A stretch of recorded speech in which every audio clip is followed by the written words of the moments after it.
अस्सलाम वालेकुम वरहमतुल्लाहि वबरकातुहू। प्यारे बच्चों, कैसे हैं आप सब? उम्मीद है कि आप सब ठीक होंगे। यह आपकी जमात दोयम की किताब है। हमने सबक नंबर 4 हज़रत आयशा रज़ियल्लाहु ताला अन्हा का पहला पैराग्राफ पढ़ लिया था। आज हम उससे आगे की बुलंदख्वानी करेंगे। मेरे साथ साथ सारे बच्चे पढ़ेंगे। हज़रत आयशा रज़ियल्लाहु ताला अन्हा सादगी को पसंद करती थीं। आप रज़ियल्लाहु ताला अन्हा के कमरे की दीवारें मिट्टी की बनी हुई थीं। छत खजूर के पत्तों और टहनियों की मदद से बनाई गई थी। उसके ऊपर एक कंबल डाल दिया था ताकि बारिश और धूप अंदर ना आए। हज़रत आयशा रज़ियल्लाहु ताला अन्हा किसको पसंद करती थी बच्चों? सादगी को पसंद करती थी। वो बहुत सादा रहती थी और उनकी दीवारें भी मिट्टी की बनी हुई थी और छत जो है खजूर के पत्तों और टहनियों की मदद से बनाई गई थी और उसके ऊपर एक कंबल डाल दिया था ताकि बारिश और धूप अंदर ना आए। घर के सामान में सिर्फ चंद चीज़ें थीं। एक चारपाई, एक चटाई, एक बिस्तर और एक तकिया जिसमें रुई की जगह दरख्त के छिलके भरे हुए थे। उसके अलावा आटा और खजूर रखने के लिए 2 मटके और पानी पीने के लिए एक घड़ा और एक प्याला था। घर में खाना रोज़ाना नहीं पकता था और अक्सर भूखे रहना पड़ता था, लेकिन आप रज़ियल्लाहु ताला अन्हा सब्र और शुक्र का सहारा लेती थीं। प्यारे बच्चों, हज़रत आयशा रज़ियल्लाहु ताला अन्हा की ज़िंदगी जो थी वो बहुत सादा थी। उन्होंने अपने घर में भी जो चीज़ें रखी हुई थी बहुत सादा रखी हुई थी। उनके घर में सिर्फ एक चारपाई थी, चटाई थी, बिस्तर था और एक तकिया था, जिसमें तकिए में भी हमारी जो रुई भरी होती है, लेकिन उनकी रुई की जगह क्या भरे हुए थे? दरख्त के छिलके भरे हुए थे। और उन्होंने आटा रखा था, खजूर रखने के लिए 2 मटके थे, पानी पीने के लिए भी एक घड़ा था। घड़ा किसे कहते हैं? मटका था। एक मट्टी जैसा मटका होता है, वो मटका था उनके, और एक प्याला था जिसमें वो पानी पीती थी। खाना पीना भी रोज़ाना उनका नहीं पकता था, जैसे हम तो रोज़ खाते हैं, लेकिन उनके यहाँ जो है वो रोज़ खाना नहीं पकता था।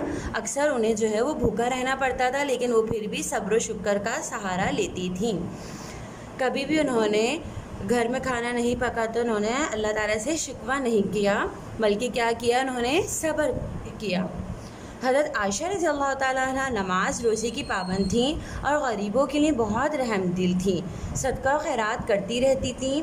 आप रज़ियल्लाहु ताला अन्हा बहुत बहादुर भी थीं।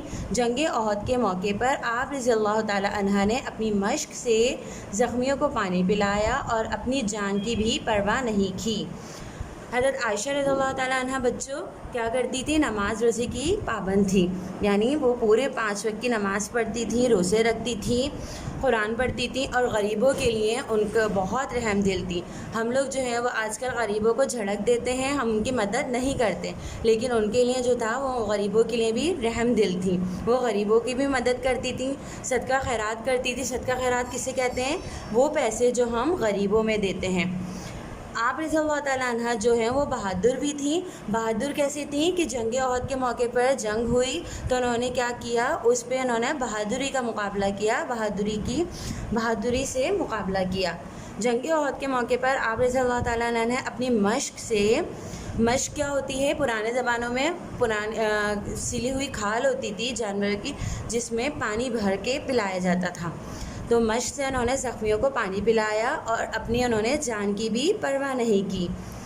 उम्मुल मोमिनीन हज़रत आयशा रज़ियल्लाहु ताला अन्हा का इंतकाल 58 हिजरी को मदीने में हुआ और आप रज़ियल्लाहु ताला अन्हा की ज़िंदगी मुसलमानों के लिए एक मुकम्मल मिसाल और एक मुकम्मल नमूना है, जिस पर अमल करके हम दुनिया और आखिरत में कामयाब हो सकते हैं। प्यारे बच्चों, हज़रत आयशा का इंतकाल जो है वो 58 हिजरी को हुआ था, मदीने में हुआ था। और आप रज़ियल्लाहु ताला अन्हा की ज़िंदगी हमारे लिए, हम सब मुसलमानों के लिए एक मुकम्मल कैसे मिसाली नमूना है कि हम उनकी ज़िंदगी को उनकी ज़िंदगी को देखकर हम भी उनके तौर तरीक़ों पर अमल कर सकते हैं, ताकि हमारी ज़िंदगी दुनिया भी हमारी आसान हो जाए और आखिरत भी आसान हो जाए। तो प्यारे बच्चों, हमने भी हज़रत आयशा की ज़िंदगी को देखते हुए अपनी ज़िंदगी को आसान बनाना है और इसी तरह ताकि हम दुनिया और आखिरत में कामयाब हो सकें। अल्लाह हाफ़िज़।